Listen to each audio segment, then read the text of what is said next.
almost coming up on midway in that cycle.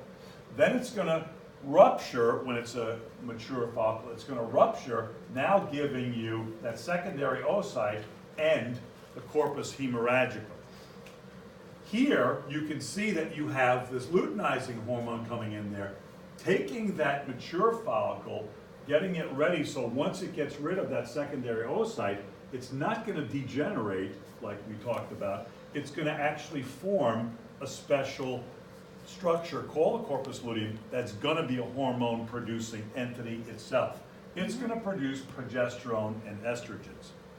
Now, once you have that egg cell ovulate, here we are, day 15 to 17, somewhere in here, and now you have about 10 days that the corpus luteum is going to be functional, producing progesterone and estrogen to maintain and develop the uterine lining.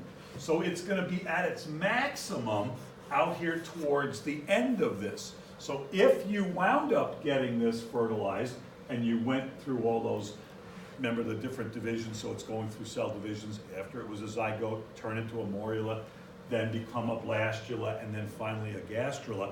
Implants somewhere in here, now you have the opportunity for beta HCG to be produced, and then that would stop this. But let's leave that off.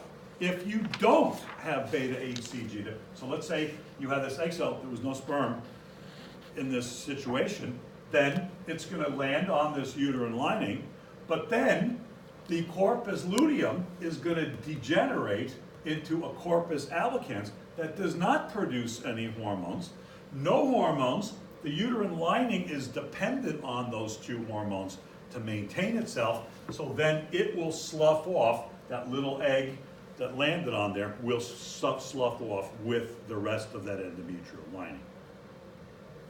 So that's what happens in the ovary. Here, when you look at the uterus, as you get these estrogens circulating along, that's going to cause the endometrial lining that you just sloughed off to start proliferating. It's going to start building itself back up. You have this first little area before you ovulate. That's called the pre-ovulatory phase. And then what's happening on the actual lining is you have this proliferative phase. You have this growth of that uterine endometrium.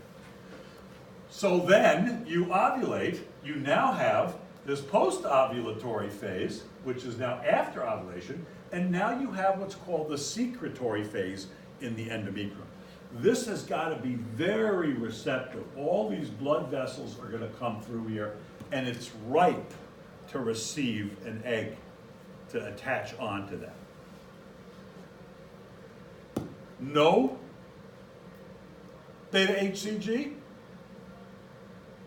Once this corpus luteum dies, this endometrium is dependent on having progesterone and estrogen, particularly progesterone. Once that stops and drops off, you then trigger off the next month's menstrual cycle, and you lose that lining, and you lose the egg that ovulated. So that's how you go from one cycle to the next. Starts with the hypothalamus, maintained and run by the anterior pituitary. The ovary will select its egg, and now that will respond, become a mature follicle, release that secondary oocyte, which is diploid, and then it has an opportunity, it's got that 10-day window there, to get fertilized, go through these cell divisions, and hit that uterine lining.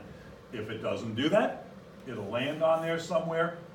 The corpus luteum that was maintaining all this to give you the opportunity to do this will die. The endometrium lining will then degenerate, you slough it off, and you're back where you were. Now, if you look at this, this is showing you the concentration of these hormones.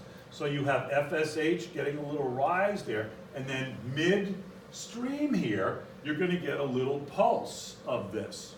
If you take a look at luteinizing hormone, LH, you're going to get a big spike of that. It's the spike in both of these hormones that's going to cause that, mature follicle to rupture. That's the triggering event. So then, if you look at it, they all both drop off, but now you have the progesterone in here as you form that corpus luteum. That's now going to start growing and reach its maximum. So if you look at where this is in physical time, you've got this nice endometrium maintained here, and then you have the estrogens that would spike as well. They also have a little elevated rise in here. So that's, you've got to have both of those hormones will maintain that lining. Once this structure dies, you no longer have that, they're dropping off, then the endometrial lining sloughs off.